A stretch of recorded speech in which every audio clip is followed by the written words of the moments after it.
నమస్తే. BRK money control ఛానల్కి స్వాగతం. నేను పద్మ.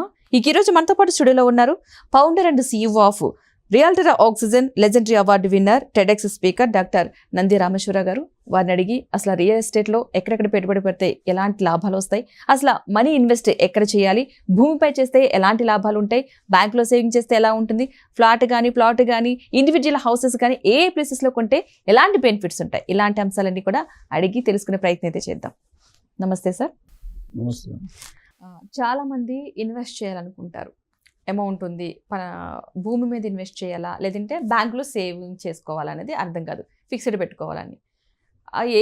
ఎలాంటి వాళ్ళు బ్యాంకులో సేవ్ చేసుకోవచ్చు, ఎలాంటి వారు భూమి మీద పెట్టుబడి పెట్టాలి, ఇన్ కేసు ఈ రెండిట్లో ఏది బెస్ట్ ఆప్షన్?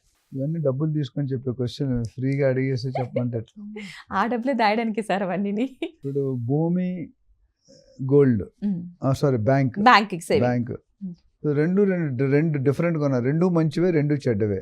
ఎందుకంటే మనిషికి పర్సెప్షన్ వేరుంటుంది. ఇప్పుడు మీకు నచ్చే ఐడియా నాకు నచ్చకపోవచ్చు, నాకు నచ్చే ఐడియా ఆయనకి నచ్చకపోవచ్చు. బట్ ఫ్యాక్ట్ ఏంటంటే రియాలిటీలో ఏంటంటే లాస్ట్లో కంక్లూజన్ చెప్తాం. బ్యాంక్ చూద్దాం. బ్యాంకులో పెట్టుకుంటే మీరు ఎఫ్డి కింద పెట్టుకోవాలి, ఫిక్స్డ్ డిపాజిట్స్, లేకపోతే రకరకాల స్కీమ్స్ ఉన్నాయి. పెట్టుకుంటే ఎంత వస్తుంది interest rate? 7 to 8%, 7 to 7.5. So అట్లా కాకుండా ఒకప్పుడు చూసుకుంటే 4.5 కూడా వెళ్ళిపోయింది. మేము చిన్నప్పుడు ఒక 30 years బ్యాక్ వెళ్తే 14-12% ఉండేది. ప్రొడెన్షియల్ బ్యాంక్ అనేది 8 years బ్యాంక్ ఉండేది. అది నెలకి 2%, 2.5% ఇచ్చేవాడు.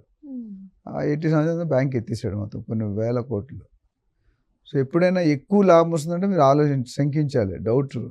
కొంతమంది బిల్డర్స్ కూడా ఏమంటారంటే మీకు ఇన్ని సంవత్సరాలు డబుల్ అయిపోద్ది అంటారు. అంటే మీకు అది ఆలోచించాలి. టెంప్ట్ అయ్యారంటే జో డర్ గయా ఓ మర్ గయా.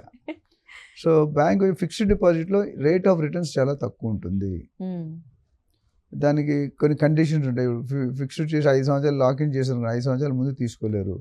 వాళ్ళు తీసుకోవాలంటే పెనాల్టీ ఉంటుంది, 1% ఎక్స్ట్రా డిడక్ట్ చేసి ఇస్తారు మనకి. Plus advantage the safest investment. ఎందుకంటే మీకు అందులో డౌట్స్ ఏమి ఉండవు. బ్యాంక్ నేషనల్ బ్యాంక్స్ కాబట్టి సేఫ్గా ఉంటుంది. అదేవిధంగా ఇంకొక డిసడ్వాంటేజ్ ఏంటంటే బ్యాంకులో సపోజ్ మీరు డబ్బులు ఎక్కువ ఉన్నాయి, 3 బ్యాంకులు వేసారు, ఒక్కో బ్యాంకులో 30 లక్షలు వేసారు. 3 బ్యాంకుల్లో 2 బ్యాంకులు దివాలా తీసాయి, రికవరీ చేసుకోలేరు. ఈవెన్ గవర్నమెంట్ బ్యాంక్ అని మాక్సిమం 5 లక్షలు దాటితే గవర్నమెంట్ ఇన్సూరెన్స్ మీకు 5 లక్షలకు ఉంటుంది.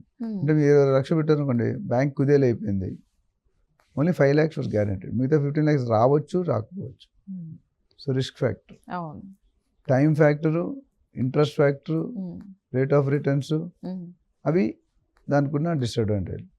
భూమికి వచ్చేసరికి భూమి ఎప్పుడు కూడా ఎప్పుడు చెప్తానట, జో దిక్తా హై ఓ బిక్తా హై. భూమి ఎప్పుడు మన ముందు కనిపిస్తుంది. భూముల్లో కూడా ప్లాట్, మనమాట ప్లాట్లో ఎప్పుడైనా సెకండ్ హ్యాండ్ ప్లాట్ అని విన్నారా? సెకండ్ హ్యాండ్ ప్లాట్ విన్నారా?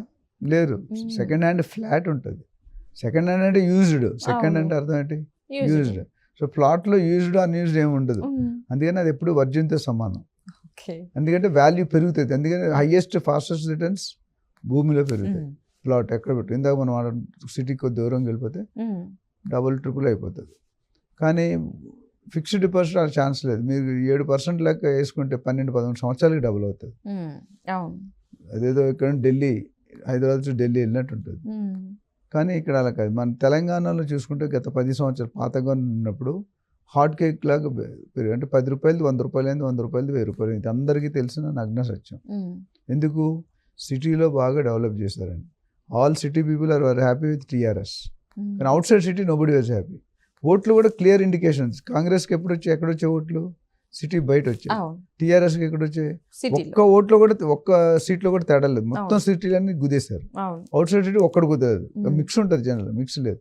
సో రియల్ ఎస్టేట్ వరకు, రియల్ ఎస్టేట్ విలువ ఎప్పుడు పెరుగుతుంది? ఇన్ఫ్రాస్ట్రక్చర్ ఉంటుంది.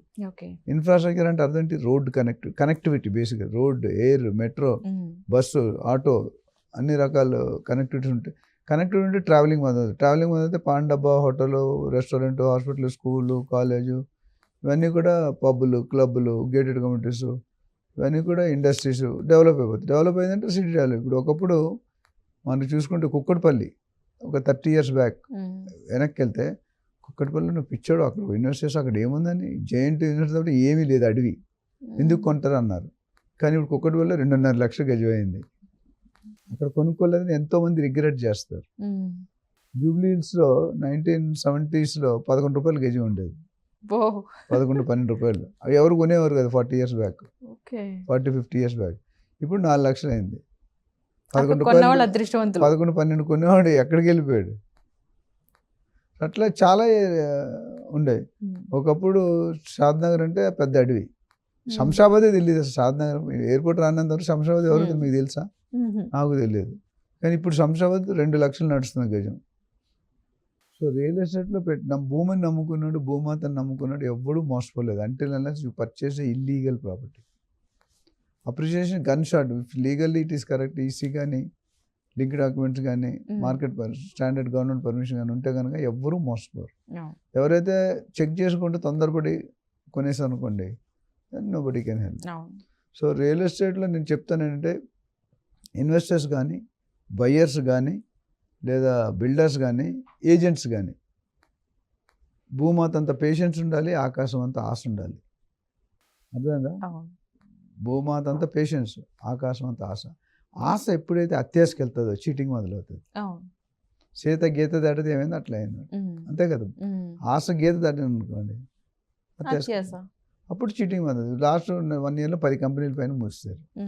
సువర్ణభూమి, సాహితీ, రకరకాల ఆర్జే, అంటే 10,000 కోట్ల పైన కలెక్ట్ చేశారు. ఎంతమంది బయర్స్ పోయారు, నేను రోడ్డు మీద పడ్డారు. రిటైర్ అయిన వాళ్ళు, ముసలి వాళ్ళు, పిఎఫ్, గ్రాట్యుటీ, అన్ని పెట్టుబడి పెట్టిన వాళ్ళు పాపం. సో అది మనం ఏం చేయాలి, ప్రీ లాంచ్లో కొనొద్దని చెప్తాను చాలా సార్. ప్రీ లాంచ్ కొంటే మీరే మోసపోతారు. ప్రీ లాంచ్ పెట్టిందే పేరు మోసం. సో ఒక 1000 రూపాయలు ఎక్కువైన గజానికి అప్రూవ్డ్ ప్రాజెక్ట్స్ కొనుక్కోవడం మంచిది. సో ది సమ్మరీ ఏంటంటే, మీకు తక్కువ టైంలో ఎక్కువ రిటర్న్స్ కావాలంటే you to go to real estate.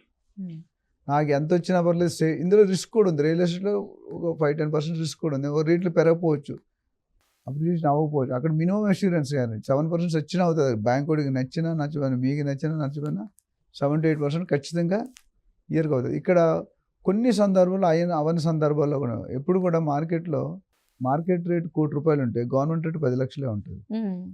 మీకు అర్థమవుతుందా? ఎందుకంటే మిగతా అంతా డిఫరెంట్ అదర్ ఫామ్లో ఇస్తారు.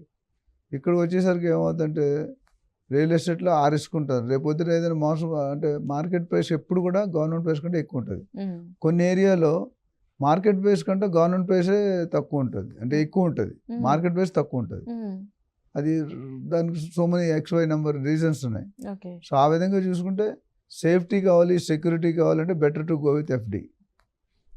అండ్ ఇక్కడ కావాలంటే రియల్ ఎస్టేట్ ఎక్కువగా ఉంటుంది. అయితే సమ్మర్ ఏంటంటే చాలామంది అడిగింది, అసలు ఎక్కడ ఎంత పెట్టాలి, ఇది మంచి క్వశ్చన్. అంటే నాకు తెలిసి 75%